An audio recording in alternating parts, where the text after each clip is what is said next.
2026 সালে কোরবানির ঈদে শাকিব খান কোন সিনেমা নিয়ে হাজির হচ্ছেন, এই সিনেমাটা কে পরিচালনা করবে এবং নায়িকার চরিত্রে কে থাকতে পারে তাও জানাবো। সাথে আজকের ভিডিওতে আমরা আরো জানবো সোলজার সিনেমার আপডেট এবং শাকিব খান মিনিসো শোরুমের উদ্বোধনে যে আউটফিটটা পরে গিয়েছেন তার দাম। সিরিয়াসলি ভাই, আপনি এই আউটফিটের দাম শুনলে অবাক হবেন। অন্যদিকে শাহরুখ খান তার কিং সিনেমা সম্পর্কে এমন কিছু বিষয় শেয়ার করেছেন যা জানলে আপনি বুঝতে পারবেন কিং সিনেমার শাহরুখ খান কেমন রূপে হাজির হবে। সাথে SSMB29 সিনেমার পৃথিবীরাজের ফার্স্ট লুক পোস্টার নিয়েও বিস্তারিত কথা বলবো আজকের ভিডিওতে। তো আজকের ভিডিওটা এক কথায় অনেক বেশি ইন্টারেস্টিং হবে, তাই শেষ পর্যন্ত অবশ্যই দেখবেন। আর যারা এখনো পর্যন্ত এই চ্যানেলটা সাবস্ক্রাইব করেননি তারা আমার এই ভিডিওতে লাইক আর চ্যানেলটা সাবস্ক্রাইব করতে ভুলবেন না। তাহলে চলুন কথা না বাড়িয়ে আমাদের আজকের ভিডিওটা শুরু করি। প্রথমে আসি SSMB29 সিনেমার ভিলেন অর্থাৎ পৃথ্বীরাজের ফার্স্ট লুক পোস্টারের কাছে। ইন্ডিয়ান সিনেমার লেজেন্ডারি ডাইরেক্টর SS রাজামৌলির পরিচালিত এই সিনেমার ভিলেন চরিত্রে দেখা যাবে পৃথ্বীরাজকে। গত কয়েকদিন আগে সিনেমার টিমের পক্ষ থেকে পৃথ্বীরাজের একটি ফার্স্ট লুক পোস্টার রিলিজ করা হয়, কিন্তু এই পোস্টারটি রিলিজ হওয়ার পর থেকে সোশ্যাল মিডিয়াতে ভাই হই হল্লা দেখা যাচ্ছে, কারণ এটি ঋতিক রোশনের ক্রিস সিনেমার ভিলেন বিবেক ওবরয়ের সঙ্গে এবং সূর্যা 24 সিনেমার সাথেও বেশ মিল রয়েছে। তবে ভাই, এখনই হতাশ হওয়া ঠিক হবে না, কারণ এই মাসের 15 তারিখে সিনেমার টিমের পক্ষ থেকে একটি বড়সড় ধামাকা আসতে চলেছে। শোনা যাচ্ছে এই পোস্টার সিনটি শুটিং এর সময় লিক হয়ে গিয়েছিল। মাহেশ বাবু নাকি নিজেই রাজামৌলিকে বলেছিলেন এমন কিছু রিলিজ করতে যা অডিয়েন্স আগে দেখে ফেলেছে। সম্ভবত সেই কারণে রাজামৌলি এই পোস্টারটি প্রকাশ করেছেন। এখন পর্যন্ত সিনেমার টাইটেল অ্যানাউন্সমেন্ট ভিডিও আসেনি, অথচ হিরোর আগে ভিলেনের পোস্টার রিলিজ করা হয়ে পড়ছে। স্পষ্টই বোঝা যাচ্ছে এটা সিনেমার টিমের পরিকল্পনার অংশ। সিনেমাটি রিলিজ হতে এখনো 2 বছর বাকি।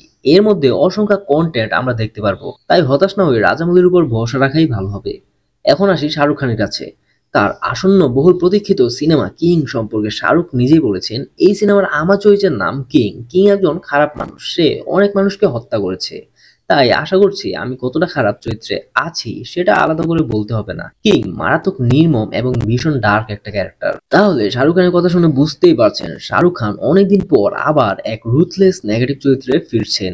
এই ধরনের সিনেমা এখন বেশ ভালো পারফর্ম করছে। তার উপরে শাহরুখ খান থাকলে কিং সিনেমা সহজেই 1000 কোটির বেশি আয় করতে পারে। এখন আসি আমাদের মেগাস্টার শাকিব খানের উপর। যেমনটা আপনারা জানেন 2026 সালের রোজারিতে মুক্তি পেতে যাচ্ছে শাকিব খান অভিনীত ও আবু হায়াত মাহমুদ পরিচালিত গ্যাংস্টার ধর্মী অ্যাকশন সিনেমার প্রিন্স।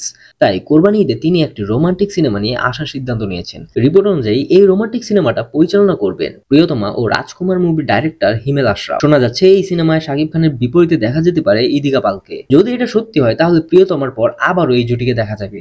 যদিও এটি এখনো একটা রিউমার, তবে গল্পের কাজ চলছে আর প্রিন্স মুক্তির পরপরই সিনেমাটা অফিসিয়াল ঘোষণা করা হতে পারে। এখন আসি সোলজার সিনেমার খবরের দিকে।